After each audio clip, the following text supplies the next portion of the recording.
Good morning. લાસ્ટમાં આપણે question 13 finish કરેલો.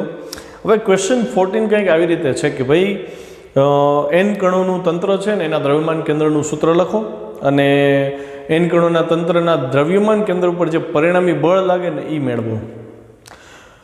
પણ હું ક્વેશ્ચન 14 કરાવવાને બદલે પહેલાં 19 કરાવીશ. ક્વેશ્ચન 19 થાય પછી જ ક્વેશ્ચન 14 થાય એમ છે. થોડો ક્રમ એ લોકોએ આગો પાછો કરી નાખ્યો છે, તો આપણે એમાં ચેન્જીસ કરીએ. ક્વેશ્ચન 19 એમ કહે છે કે દ્રવ્યમાન કેન્દ્રનું સૂત્ર લખો અને એના ઉપરથી દ્રવ્યમાન કેન્દ્રનો વેગ મેળવો.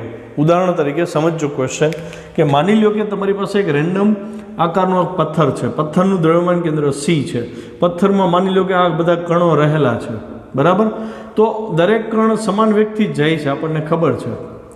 ઓકે, તો દરેકે દરેક કણના વેગ તમારે ગોતવા પડે. V1 V2 V3 પથ્થર હોય તો સમાન થાય, સમજાવી વાત છે. પણ માની લો કે હું એક આવી રીતનો સમઘન પદાર્થ છે એનો થ્રો કરું છું, મતલબ આખો સમઘન પદાર્થ ગતિમાં છે અને સમઘન અંદરથી પોલો છે તો અંદર વાયુ ભરેલો છે, તો અંદરના વાયુઓ કંઈ સમાન વ્યક્તિ ગતિ નહીં કરતા, એ બધાએ રેન્ડમ મોશન કરતા હશે, મતલબ અસ્તવ્યસ્ત ગતિ કરતા હશે. માની લો કે હવા ભરેલો બલૂન છે, બલૂન, તો બલૂનને તમે જ્યારે ઘા કરો છો તો શેપમાં બહારથી એમ લાગે કે બલૂનને આપણે રિજિડ બોડી કહી દઈએ, પણ અંદર તો હવા છે અને અંદર ઘણા બધા હવાના મોલેક્યુલ્સ છે, અણુઓ છે જે અસ્તવ્યસ્ત ગતિ કરે છે, જેના પોતાના વેગ રેન્ડમ છે, અલગ અલગ છે. તો એવા કિસ્સામાં જ્યારે બલૂનની ગતિ થતી હોય તો બલૂનનું દ્રવ્યમાન કેન્દ્ર હશે ને, જેમ દરેક પદાર્થને બલૂનનું દ્રવ્યમાન કેન્દ્ર હશે. તો તમને કીધું છે કે ભાઈ આવું સિચ્યુએશન આવી આવે ત્યારે બલૂનના દ્રવ્યમાન કેન્દ્રનો વેગ જોઈએ છે, કેટલો થશે એ શોધતા શીખવાનું છે. તો હું અહીંયા દ્રઢ પદાર્થ લેવાને બદલે એન કણોનું તંત્ર લઉં છું. એન કણોનું તંત્ર એટલે એક બંધ ગાળામાં રહેલો વાયુ છે, એના કણોને પણ એન કણોના તંત્ર સાથે સરખાવી શકાય. તો આપણને ખબર છે એન કણો હોય એના દ્રવ્યમાન કેન્દ્રનું સૂત્ર શું હતું? R બરાબર m1r1 plus m2r2 up to mnrn છેદમાં m1 plus m2 plus mn, આવું હતું ને. તો હું શરૂઆત ત્યાંથી કરીશ, બરાબર? દ્રઢ પદાર્થ નથી, એન કણોનું તંત્ર છે. એન કણોના તંત્ર માટે દ્રવ્યમાન કેન્દ્રનું સૂત્ર શું છે? દ્રવ્યમાન કેન્દ્ર એને આપણે કેપિટલ R થી દર્શાવીએ છીએ, અથવા ઘણીવાર RCM થી પણ દર્શાવવામાં આવે છે. Position vector of centre of mass is equal two, સૂત્ર આપણું ફોર્મ્યુલા શું છે? m1 vector r1 plus m2 vector r2 up to ક્યાં સુધી જશે? તો કે ઇન્ફાઇનાઇટ mn rn. ધારો કે n કણ છે અને છેદમાં m1 plus m2 up to mn. તમને ક્વેશ્ચનમાં કીધું છે દ્રવ્યમાન કેન્દ્રનું સૂત્ર લખો, મેં લખ્યું. હવે તો કે દ્રવ્યમાન કેન્દ્રનો વેગ શોધવાનો છે. વેગ કેવી રીતે મળે? વેગને અને સ્થાન સદિશને શું સંબંધ? ચોથા ચેપ્ટરમાં ભણ્યા. સ્થાનાંતરનું સમય સાપેક્ષે એકવાર વિકલન વેગ આપે, હા કે ના? તો અહીંયા ધ્યાનથી જો, આ સ્થાનાંતર છે, સ્થાન સદિશ છે, સેન્ટર ઓફ માસનું, હું આનું વિકલન કરી નાખું સમય સાપેક્ષે, તો અહીંયા વેગ મળી જાય. તો વિકલન અહીંયા કર્યું, અહીંયા કરવું પડે ને. તો આને હું કહી દઉં સમીકરણ નંબર 1. આને આપણે પાછળ ઓલી ફેરબુકના લાસ્ટ પેજમાં જે આપણે એડ કરી છે એમાં આ ફોર્મ્યુલા ઓલરેડી એડ થઈ ગયું છે, એટલે બીજી વાર કરવાની જરૂર નથી. પણ હવે જે ફોર્મ્યુલા તારવશું એ એડ કરવું પડશે, જોજો ધ્યાનથી. સમીકરણ 1નું શું કરશું? તો કે સમય સાપેક્ષે વિકલન કરશું. સમય સાપેક્ષ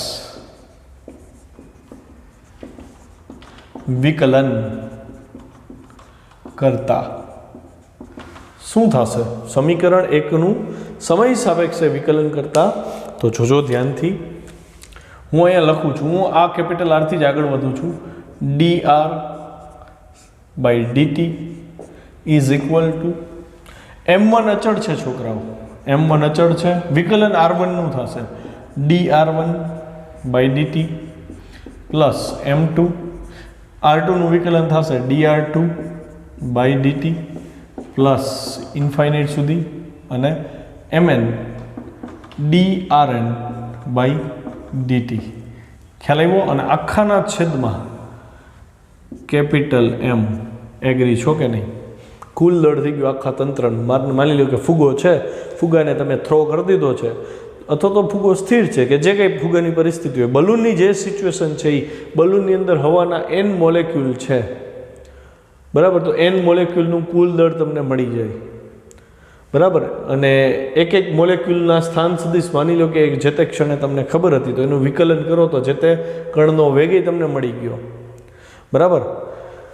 હવે નેક્સ્ટ સ્ટેપ શું થાય તો કે આ તમને મળ્યું એ શું મળ્યું, દ્રવ્યમાન કેન્દ્રના સ્થાન સદિશનું સમય સાપેક્ષ વિકલન એટલે વેગ થયો, તો આને કહેવાય વેલોસિટી ઓફ સેન્ટર ઓફ માસ. દ્રવ્યમાન કેન્દ્રનો વેગ મતલબ બલૂન છે, બલૂનનું દ્રવ્યમાન કેન્દ્ર અંદર હોય માની લ્યો, તો એનો વેગ થયો આવડો VCM. કેટલું, તો અહીંયા શું થશે, m1 v1 plus m2 v2 up to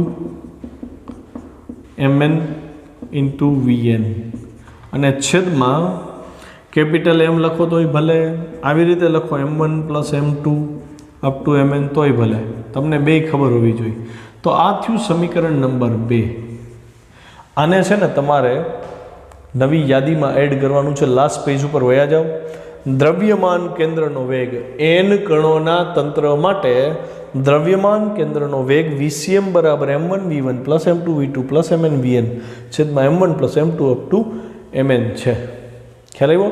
અચ્છા, ક્વેશ્ચન 19માં આના સિવાય વર્ણન પણ આપ્યું છે, તો તમારી વર્ણન એ ફેરબુકમાં લેવું પડશે. વર્ણન તો હું એક્સપ્લેન કરી દેતો, એટલે બોર્ડમાં મેં લખેલું નથી, કેમ કે એટલું તો હવે તમે કરી લો ને. હવે તો તમારું ઓલમોસ્ટ 11th હાફ સુધી તો પહોંચી ગયું છે, તો હવે એ તમારે જાતે લખવાનું છે. એમાં કોઈ મુદ્દો ન સમજાય, એમાં તમને એવું લાગે કે લેંગ્વેજ હેવી છે, તો તમે મને પૂછી શકો છો. આ તમે શું ગોતી લીધું? VCM ગોતી લીધું, વેલોસિટી ઓફ સેન્ટર ઓફ માસ. સમીકરણ 2 ને n કણોના તંત્ર માટે દ્રવ્યમાન કેન્દ્રનો વેગ કહે છે. ક્લિયર? આટલું કોઈ પ્રોબ્લેમ નથી એમાં. હવે ક્વેશ્ચન 14માં આવો. હવે ક્વેશ્ચન 14 છે ને એ તમારથી થઈ જશે. તો હવે હું ક્વેશ્ચન 14 આમાં જ કરાવું છું. જોજો, ક્વેશ્ચન નંબર 14. n કણોના બનેલા તંત્રના દ્રવ્યમાન કેન્દ્રનું સૂત્ર લખો અને તેના દ્રવ્યમાન કેન્દ્ર પરના બળ માટેનું સૂત્ર મેળવો. બળ ગોતવાનું કીધું છે ક્વેશ્ચન 14માં, બરાબર. અહીંયા સુધીનો પ્રશ્ન પૂછાય, ખાલી વેગ પૂછ્યો હોય ને તો એ 2 માર્કનો ક્વેશ્ચન થાય. મતલબ ક્વેશ્ચન 19મો કેટલા માર્ક્સનો છે? 2 માર્ક્સનો ક્વેશ્ચન છે. થિયરી જો આપણે પેપર સેટ કરીએ થિયરીવાળું તો એવું થાય, બરાબર. ત્યાં તો MCQનો રાઉન્ડ જ હાલે, તમારે નસીબવાળા છો.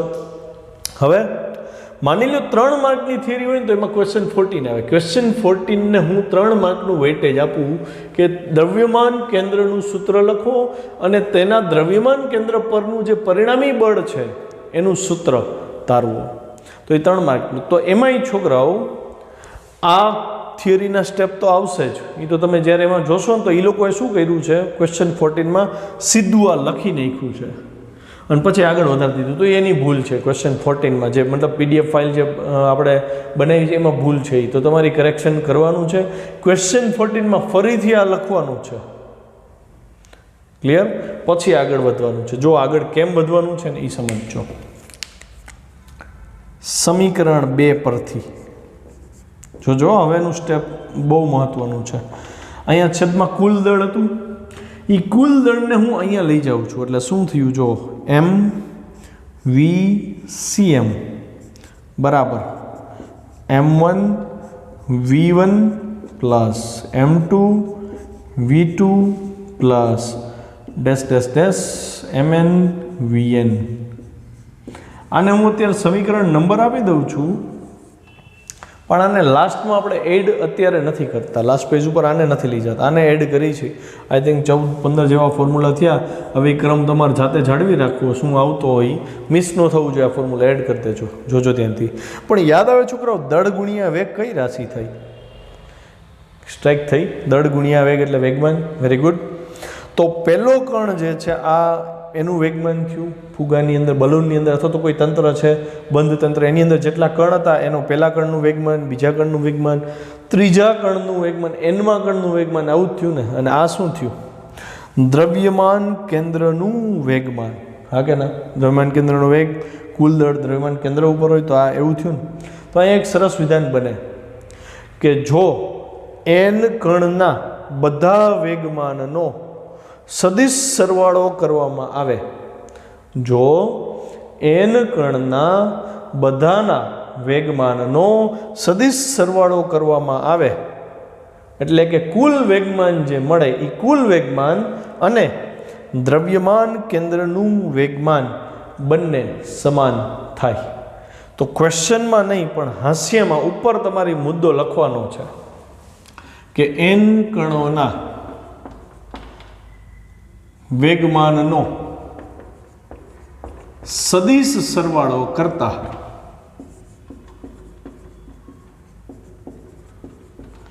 તંત્રનું કુલ વેગમાન મળે.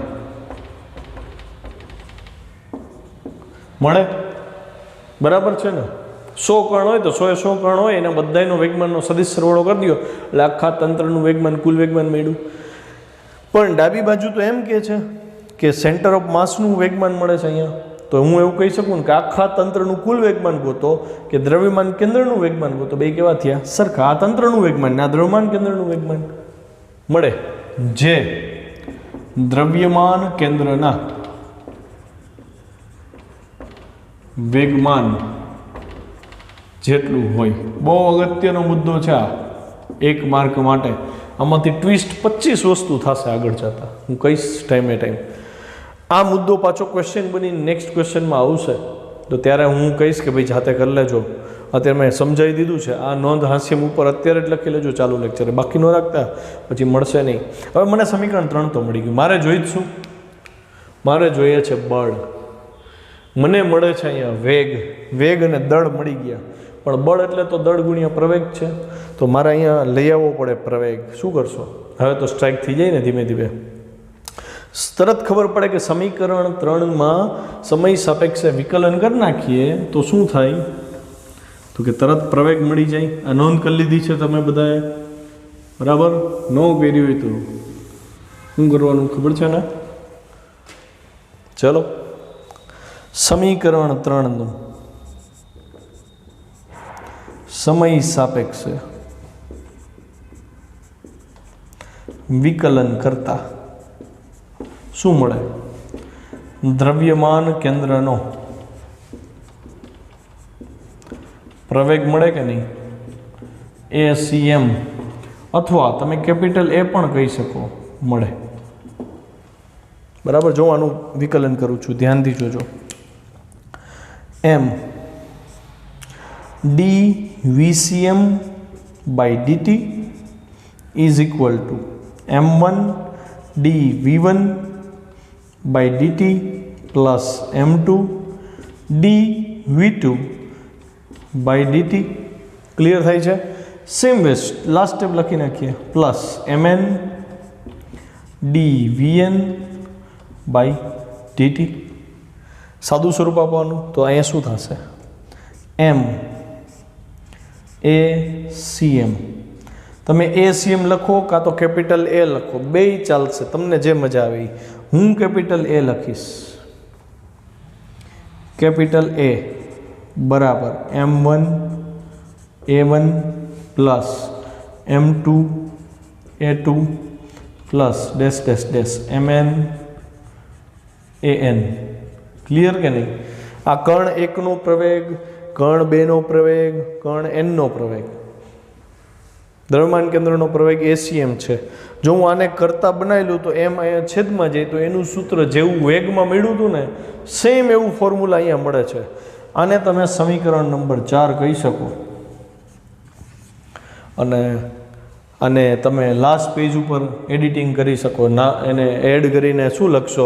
અહીં કેમ VCM લખ્યું? અહીંયા ACM બરાબર M1 A1 M2 A2 Mn AN છેદમાં M1 plus M2 plus Mn. આવી રીતે પ્રવેગનું સૂત્ર કરીને નોંધ કરી શકો. આટલું ક્લિયર થયું?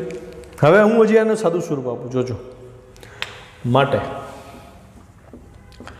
M કેપિટલ A બરાબર સદિશ F1 પ્લસ સદિશ F2 થી સદિશ Fn. ઓકે, બધા બળોનો સરવાળો કરો એટલે પરિણામી બળ મળે કે નહીં. 5મા ચેપ્ટરમાં આપણે જોયું હતું કે એક બ્લોક છે એને એક બળ આમ લાગ્યું હોય, બીજું બળ આમ હોય, ત્રીજું બળ આમ હોય, ચોથું બળ આમ હોય. પછી આપણે કહેતા આ પદાર્થ કઈ દિશામાં જશે, તો આપણે એમ કહેતા સિગ્મા એફ કરો. જો એ નોટ ઇક્વલ ટુ 0 આવે તો પરિણામી બળ જે દિશામાં હશે એ દિશામાં બ્લોકે જવું પડે. મતલબ તમે આ બધાનો સદિશ સરવાળો જ કરતા ને, તો અહીંયા કેટલા બધા બળો છે, F1 F2 થી Fn બળો છે, તો એ બધાનો સરવાળો કરો એટલે તંત્ર પરનું કુલ બળ મળે, આખા બલૂન ઉપરનું નેટ ફોર્સ મળે. પણ ડાબી બાજુ શું કહે છે, તો કે દ્રવ્યમાન કેન્દ્ર પર લાગતું બળ.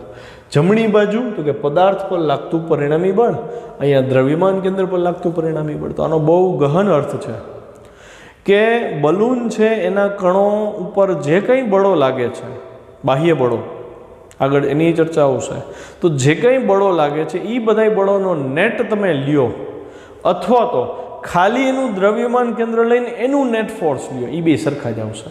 હવે તમે વિચારો જોઈએ એન કણોના બધાય બળનો સદિશ સરવાળો કરવો ઇઝી પડે કે દ્રવ્યમાન કેન્દ્ર એકનું બળ શોધી લેવું ઇઝી પડે? કેમ કે જવાબ તો બેનો સરખો જ આવશે.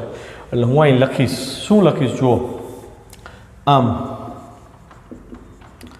એન કણોના તંત્ર પર લાગતા બાહ્ય બળોનો, અહીં બાહ્ય અત્યારે લખું છું, સમજાવીશ પછી કેમ બાહ્ય બળ લખ્યા, આંતરિક બળ કેમ નો લખ્યા એ સમજશે આપણે.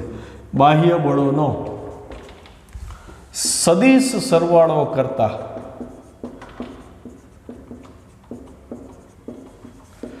તંત્ર પર લાગતું પરિણામી બળ મળે છે.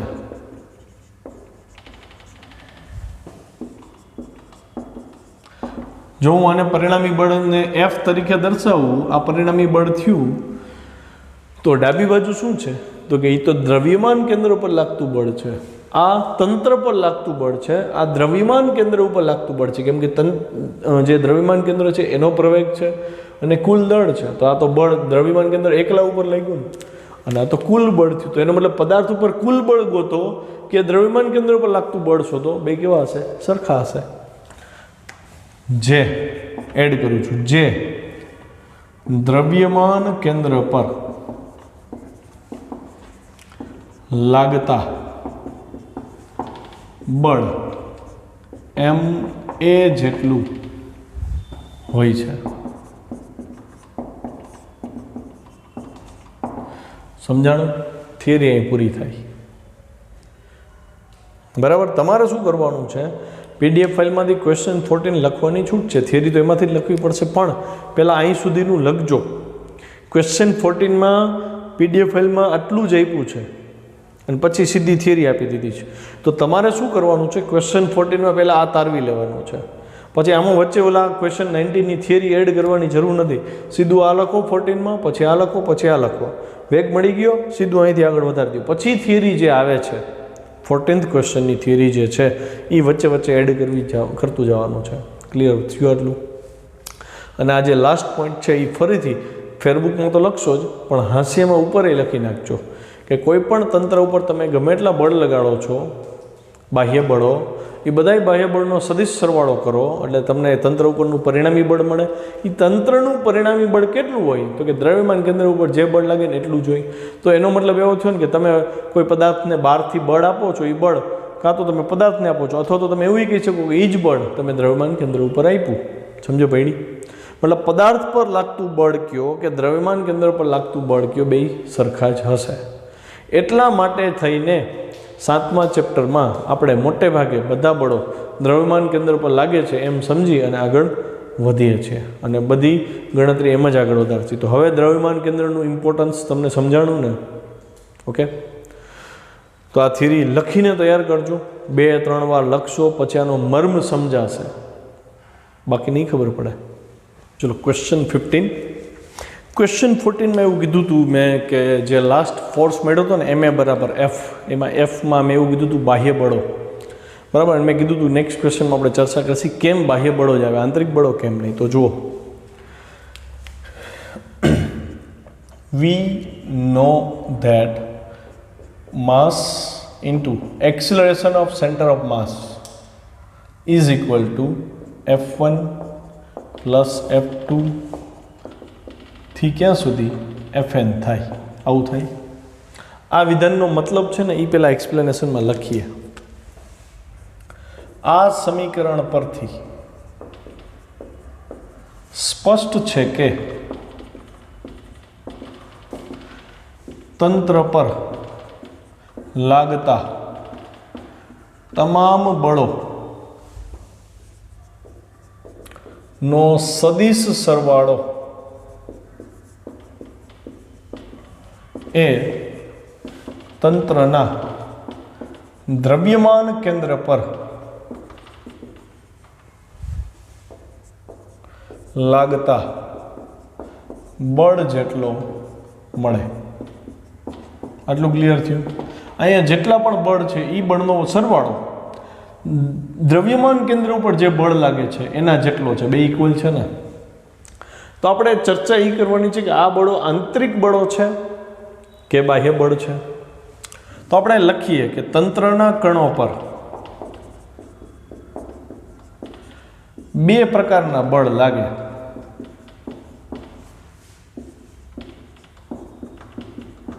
કયા કયા? આંતરિક અને બાહ્ય. તો પહેલું આપણે લખીએ આંતરિક બળ, જે કણો એકબીજા પર લગાડે ને એ આંતરિક બળ. બીજું બાહ્ય બળો. તો હવે મારે બે બળને સમજવા છે. એટલે હું શું કરું છું તો કે એક દ્રઢ પદાર્થ ધ્યાનમાં લઉં અથવા એક બલૂન ધ્યાનમાં લઉં. કોઈ પણ પદાર્થ તમે ધ્યાનમાં લઈ શકો છો. અંદર n કણો છે તો પથ્થરની અંદર n કણો હોય. બલૂન છે તો એની અંદર n હવાના મોલેક્યુલ્સ હોય. ફૂટબોલ છે તો ફૂટબોલની અંદર n હવાના મોલેક્યુલ્સ હોય. તો આવો કોઈ પણ પદાર્થ તમે લ્યો છો. હું એક રેન્ડમ ઓબ્જેક્ટ ચૂઝ કરું છું. માની લો કે એક અનિયમિત આકારવાળો પથ્થર છે કે વોટેવર. એના હું બે જ કણને ધ્યાનમાં લઉં છું, આ 1 અને આ 2. ધારો કે આખા પથ્થરનું અથવા આખા હવા નીકળેલા ફૂટબોલનું દ્રવ્યમાન કેન્દ્ર C છે. આ શું છે? દ્રવ્યમાન કેન્દ્ર છે C. બરાબર?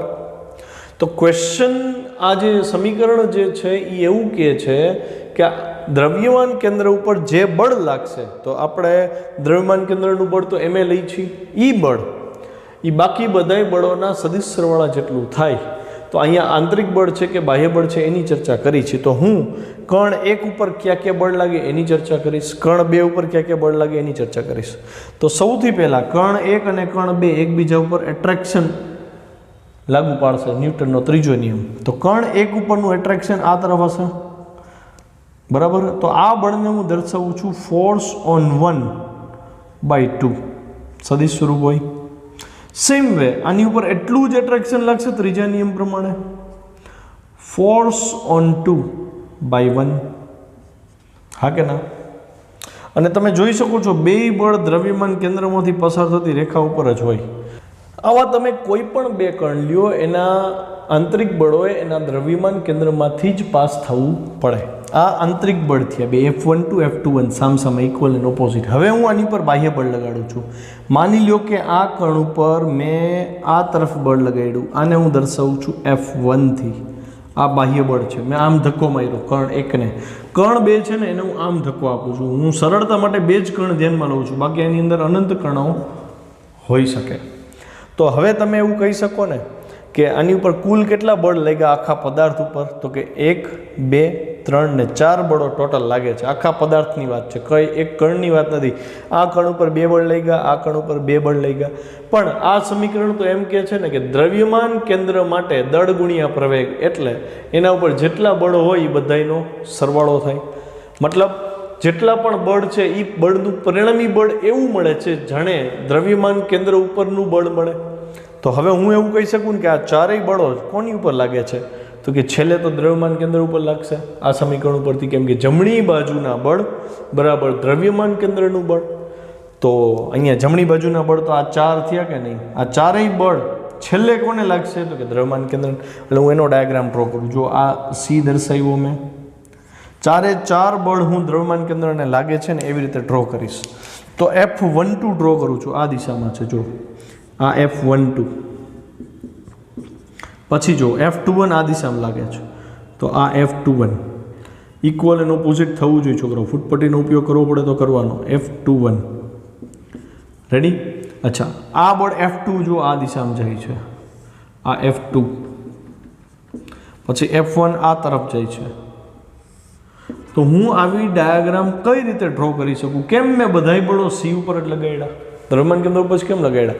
તો આ સમીકરણ જે કહેવા માગે છે એ એવું જ કહે છે ને કે જમણી બાજુ જેટલા પણ બળ છે એ બધાય બળ દ્રવ્યમાન કેન્દ્ર પર લાગતા પરિણામી બળ જેટલા છે, તો આ બધાય બળ છેલ્લે દ્રવ્યમાન કેન્દ્રને જ મળે છે, એવું થયું ને એનો મતલબ. તો એનો મતલબ હવે જોજો, તો આ બળને લીધે દ્રવ્યમાન કેન્દ્ર કઈ તરફ ખસશે? આમ કે આમ? તો કે એકેય બાજુ નહીં. કેમ? તો કે આ ઇક્વલ એન્ડ ઓપોઝિટ છે, એટલે દ્રવ્યમાન કેન્દ્રમાં આંતરિક બળોની નેટ અસર શું થઈ ગઈ? 0. અને સમીકરણ 1 કહું છું, આપણું વર્ણન એવું થાય કે સમીકરણ 1 પરથી તંત્રના કણો પરના તમામ બળ આખરે દ્રવ્યમાન કેન્દ્ર પર લાગે છે,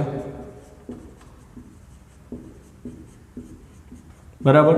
તો હું એવું કહી શકું ને કે આંતરિક બળો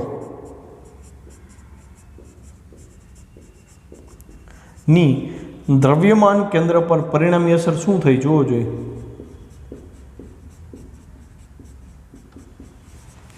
શૂન્ય થઈ કે નહીં?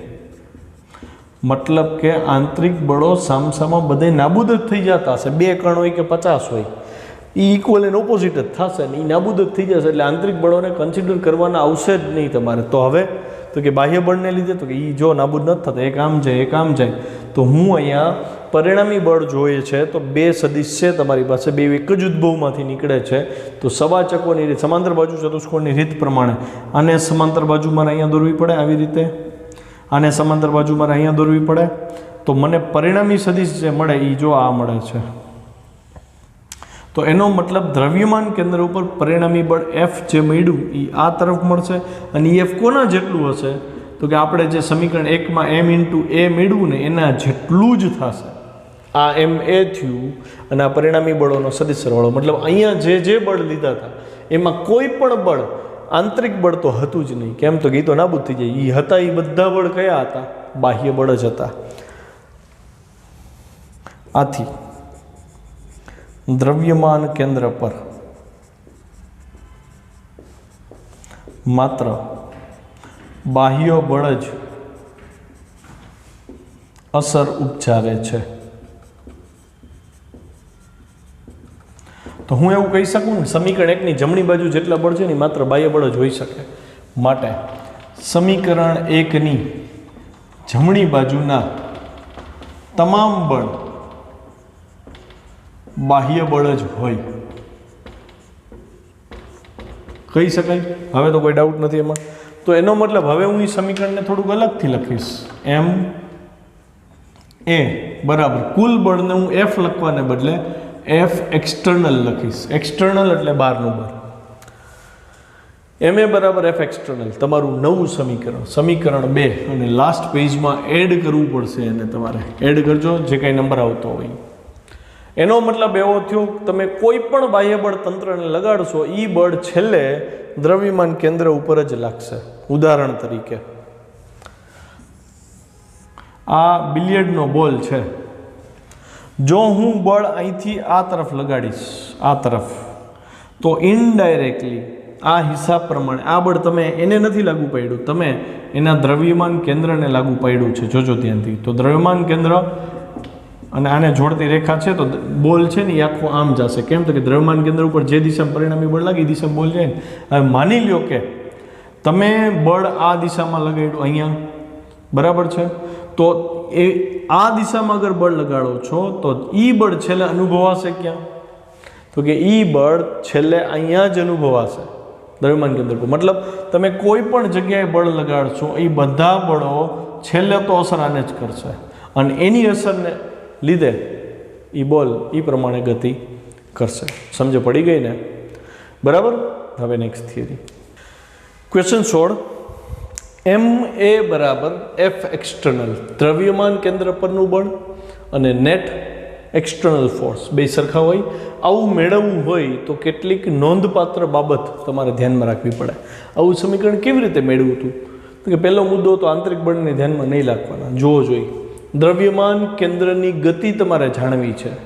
મતલબ આખો બલૂન કેમ ગતિ કરે ને એમાં રસ નથી. આપણને રસ છે બલૂનનું દ્રવ્યમાન કેન્દ્ર કઈ દિશામાં જાય ને એ ચર્ચા કરવી છે.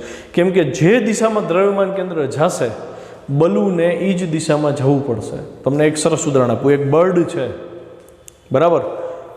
તો કોઈ પણ પક્ષી છે, એ પક્ષી જ્યારે પાંખ વીંજે છે ત્યારે એના પાંખ ટુ એન્ડ ફ્રો આવી રીતે અપ એન્ડ ડાઉન મોમેન્ટ આપતા હોય છે. એનું બોડી આગળ તરફ જતું હોય છે, એની જે ટેલ છે એ ઉપર નીચે થતી હોય છે. તો બધાય બોડી પાર્ટ્સ અને બધાય બોડી પાર્ટ્સના કણો અલગ અલગ મૂવમેન્ટ આપે છે. પણ છેલ્લે તો પક્ષી એક બિંદુથી બીજા બિંદુએ આગળ ગયું કે નહીં? તો પક્ષીએ જે ગતિ કરી સ્થાનાંતરિત ગતિ થઈ. તો એમાં આપણે એવું કહીએ કે ભાઈ એમાં શું આંતરિક બળો કામ કરતા હશે? તો કે નહીં. તો કે બાહ્ય બળ જ કામ કરે છે એમાં, બરાબર? જ્યારે વિંગને ફ્લેપિંગ આપે છે, વિંગને ફ્લેપિંગ આપે એના લીધે એને એક ફોર્સ મળે છે જે એને હવામાં આગળ ધકેલે છે. એ આપણે બર્નૌલી ઇક્વેશનની અંદર તમે જોઈ શકો કે ભાઈ એ હવામાં એક તો સ્ટેબલ રહી શકે, પ્રેશર ડિફરન્સને લીધે ઉપર એક ફોર્સ લાગે એટલે એ નીચે પડી નથી જતું, હવામાં રહીએ. અને પ્લસ એની વિંગનો જે એરોફોઇલ શેપ છે એ એરોફોઇલ શેપને લીધે થોડીક લિફ્ટ મળે છે અને પ્લસ ફૂલ સ્પીડથી ફ્લેપિંગ આપે એટલે એ આગળ તરફ એક ફોર્સ એને ધક્કો મળે. ઓકે, તો હું જે કહેવા માગતો હતો કે કેન્દ્રની ગતિ જાણવા માટે, મતલબ તમને અહીંયા એની વિંગ્સની ગતિમાં રસ નથી, તમને એની ટેલમાં રસ નથી, એ કેમ મુવમેન્ટ આપે એમાં રસ નથી. તમારે તો એ આખા બળનું સેન્ટર ઓફ માસ ક્યાં છે એ ગોતી લ્યો એકવાર. તો તમે એવું કહી શકશો ને કે આખું બળ અહીંથી અહીંયા જાય એ અભ્યાસ કરવો સહેલો પડે કે એનું દ્રવ્યમાન કેન્દ્ર અહીંથી અહીંયા ગયું એનો અભ્યાસ કરવો સહેલો પડે? તો ઓફકોર્સ ચોખ્ખી વાત છે કે દ્રવ્યમાન કેન્દ્રની ગતિ તમે લેશો ને તો તમારી ફટાફટ સોલ્યુશન થઈ જશે. ખ્યાલ આવ્યો? તો દ્રવ્યમાન કેન્દ્રની ગતિ અગર ખબર પડી જાય તો પદાર્થ કઈ દિશામાં જશે ને એ ખબર પડી જાય. એમાં તમારે માત્ર બાહ્ય બળની જ જરૂર પડે છે, આંતરિક બળોને ધ્યાનમાં લેવાની જરૂર નથી. એમાં એણે શું સ્નાયુ બળ વાપર્યું ને કેટલું બળ વાપર્યું એમાં રસ નથી આપણને. એણે તો કેટલી હવા કેટલી સેકન્ડમાં ખસેડી આપણને એ રસ છે. હવા એને ઉપર તરફ કેટલું બળ આપે છે આપણને એમાં રસ છે. એની બોડી શેપને લીધે જે આગળ થ્રસ્ટ મળે છે, ધક્કો જે મળે છે એ કેટલો છે આપણને એમાં રસ છે. એના બોડીની અંદર શું થાય આપણે ક્યાં એનો અભ્યાસ કરીએ છીએ? નથી કરતા. આ સમીકરણ એટલે કે આવડું સમીકરણ કોઈ પણ પ્રકારના તંત્ર માટે સાચું પડે. મતલબ દ્રવ્યમાન કેન્દ્ર પર લાગતું બળ અને બાહ્ય બળ, નેટ બાહ્ય બળ જે છે એ બી સરખા જ હશે. પછી બલૂન હોય કે એક પથ્થર હોય કે ગતિ કરતું બર્ડ હોય, કોઈ પણ તંત્ર હોય, સ્થિર બલૂન પડ્યો હોય જમીન ઉપર પડેલો છે તો એ પોતે ભલે સ્થિર હોય પણ એની અંદર જે હવાના મોલેક્યુલ છે એ તો સતત ગતિ કરતા જ હોય છે. છતાંય એનું દ્રવ્યમાન કેન્દ્ર તો કે એ સ્થિર હોય છે, એ ગતિ કરતું નથી. એનું દ્રવ્યમાન જે છે એ જે બિંદુએ કેન્દ્રિત થયેલું છે એ બિંદુ કંઈ બદલી નહીં જાય. પછી તમે બલૂનનું ઉપાડીને જ્યારે થ્રો કરો છો ત્યારે બલૂનની અંદરના એટમ્સ તો રેન્ડમ મોશન કરે જ છે, પણ તમે થ્રો કર્યો એ દિશામાં પાછા બધા એટમ એ દિશામાં જાય છે બલૂનની સાથે સાથે. ખ્યાલ આવ્યો? તો હું એવું નહીં કહું કે અહીંયા એક જે કણ છે એ અંદરો અંદર શું બળ લગાડે એની ચર્ચા કરો તો કે ના, તમે જે બળ આપ્યું બલૂનને થ્રો કરવા એ બળ ખરેખર એના દ્રવ્યમાન કેન્દ્ર ઉપર અનુભવાય છે. એટલે કે દ્રવ્યમાન કેન્દ્ર આ દિશામાં ખસે છે એટલે આપણે કહી શકીએ કે બલૂન આખું એ દિશામાં જાય છે. તો હવે તમે કહો બલૂન આખાને બળ લગાડીને ગતિ કરવી ઇઝી પડે કે એના દ્રવ્યમાન કેન્દ્રને બળ લગાડીને આનો હિસાબ કરવો સહેલો પડે? સેમ વસ્તુ એક ફોર વ્હીલ છે. ફોર વ્હીલ તો ફોર વ્હીલના 4 ટાયર જમીન હારે કોન્ટેક્ટમાં છે. ચારેય જગ્યાએ પૂરું ઘર્ષણ હોય અને તમે લીવર આપો છો ત્યારે એ ટાયર ફરે છે અને ઘર્ષણ બળને લીધે ગાડી આગળ વધે છે. તો એ 4 જેટલા બળો હતા, બાહ્ય બળ જે હતા, ઘર્ષણ બળ, એ ખરેખર આપણે કોની ઉપર લગાડી? તો કે કારના દ્રવ્યમાન કેન્દ્ર ઉપર લગાડી આપણે. તો હવે મારે આખી કારનો હિસાબ કરવાને બદલે કારના દ્રવ્યમાન કેન્દ્ર ઉપર એ 4 વાર ઘર્ષણ બળ 4 ટાયરનું ટોટલ એપ્લાય કરો એટલે કાર કેટલા પ્રવેગથી જશે તમે સીધું હિસાબ કરી શકો. પછી એમાં એક સીટનો અને એક સ્ટિયરિંગનો અને એના પેડલનો ને એવો કાંઈ હિસાબ કરવાનો રહેતો નથી. સમજાણું?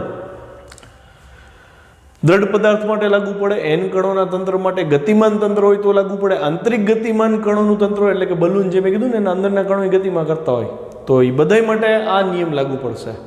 તંત્રના દરેક કણની ગતિ ગમે તેવી હોય, રેન્ડમ અસ્તવ્યસ્ત ગતિ હોય કે વોટ એવર, તો પણ દ્રવ્યમાન કેન્દ્ર ઉપર તો એક જ બળ લાગે, આવડું F external, net F external. અને એના મુજબ જ એ પદાર્થે ગતિ કરવી પડે. ખ્યાલ આવ્યો? પછી ક્વેશ્ચન 17 છે, વિસ્તૃત પદાર્થોની ગતિ કેવી રીતે મેળવી શકે? વિસ્તૃત પદાર્થ એટલે બહુ મોટા પદાર્થ, મોટા મોટા ગ્રહો છે, બરાબર છે, અને ઇંગ્લિશમાં મેક્રો ઓબ્જેક્ટ્સ કહેવાય. મેક્રો ઓબ્જેક્ટ્સ સૂક્ષ્મ હોય તો માઇક્રો, વિસ્તૃત એટલે મોટા. તો મોટા પદાર્થની ગતિ કેવી રીતે મેળવવી? તો એમાંય આ જ સમીકરણ લાગુ પડે. જો ધ્યાનથી, વિસ્તૃત પદાર્થને તમે એક કણ, અત્યાર સુધી 5મા ચેપ્ટર સુધી આપણે શું કરતા, 6ઠા ચેપ્ટર સુધી, કે 2 કણની સાપેક્ષ અંતર જો બહુ મોટું હોય ને તો એ આખા પદાર્થને કણ લઈને હાલી જ આવી કે. પણ આ એમ કે છે ના, હવે એને કણ ન લ્યો. કેમ? તો હવે તમે એનો પોતાનો ગતિનો અભ્યાસ કરો છો તો કે એને એક કણની બદલે માની લો કે કણોના તંત્ર છે, મતલબ એમાં n કણો આવેલા છે. દાખલા તરીકે એક પથ્થર, તો 5-6 ચેપ્ટરમાં આપણે પથ્થરને એક બિંદુ તરીકે ફ્રી બોડી ડાયાગ્રામમાં દર્શાવતા. અહીંયા તો કે અહીંયા આખા પથ્થરને દર્શાવો આવી રીતે. આ ગોળ પથ્થર લીધો મેં, ચલો તો આખા પથ્થરને દર્શાવો તો પથ્થરમાં તો n પાર્ટિકલ્સ છે. હવે પથ્થર ઉપર આપણે બળ કેટલું લગાડતા, યાદ છે? mg. પછી એમ કહેતા કે ભાઈ આ દિશામાં જો એ જાશે ઢસડાઈને તો એને બળ લાગતું mg sin θ. યાદ આવ્યું? તો આ બાહ્ય બળ થયું. તો હવે હું એવું કહી શકું કે અહીંયા n કણો છે, એ બધાને તમે ધ્યાનમાં લ્યો, અને એ બધાનું દ્રવ્યમાન કેન્દ્ર માની લો કે અહીંયા છે.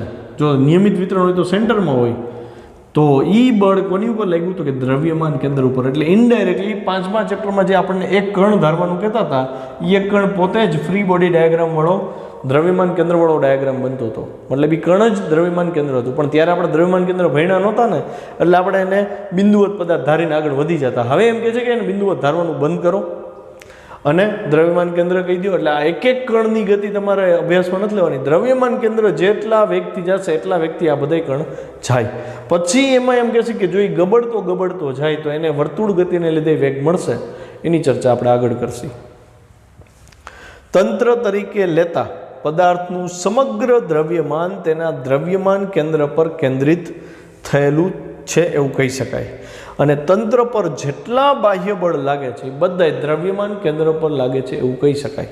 માની લો કે અહીંયા એક બ્લોક લીધો છે આપણે, ચલો અત્યારે ગબડવાવાળો પોર્શન છે ને, કન્ફ્યુઝ કરે એના કરતાં આપણે એક બ્લોક લઈ લઈએ. તો અહીંયા બધા n કણો રહેલા છે, બધા નાના નાના પાર્ટિકલ્સ છે. તો એનું દ્રવ્યમાન કેન્દ્ર ધારો કે આપણે ગોઈતું આપણી ટેકનિકથી સંકલન કરી, તો માની લો કે દ્રવ્યમાન કેન્દ્ર મને અહીંયા મળ્યું, આ દ્રવ્યમાન કેન્દ્ર C છે. અહીંયા દ્રવ્યમાન કેન્દ્ર મળ્યું, એનો મતલબ આ ભાગ ભારે હશે, આ ભાગ બધા હલકા હશે. તો અહીંયા આની નજીક મળ્યું દ્રવ્યમાન કેન્દ્ર. તો હવે હું એમ કહું કે આની ઉપર જે mg sin θ બળ લાગે, હું અહીંયા સેન્ટરમાં નહીં લગાડું. તો કે ક્યાં લાગશે? કે જ્યાં દ્રવ્યમાન કેન્દ્ર હશે ને ત્યાં લાગશે mg sin θ.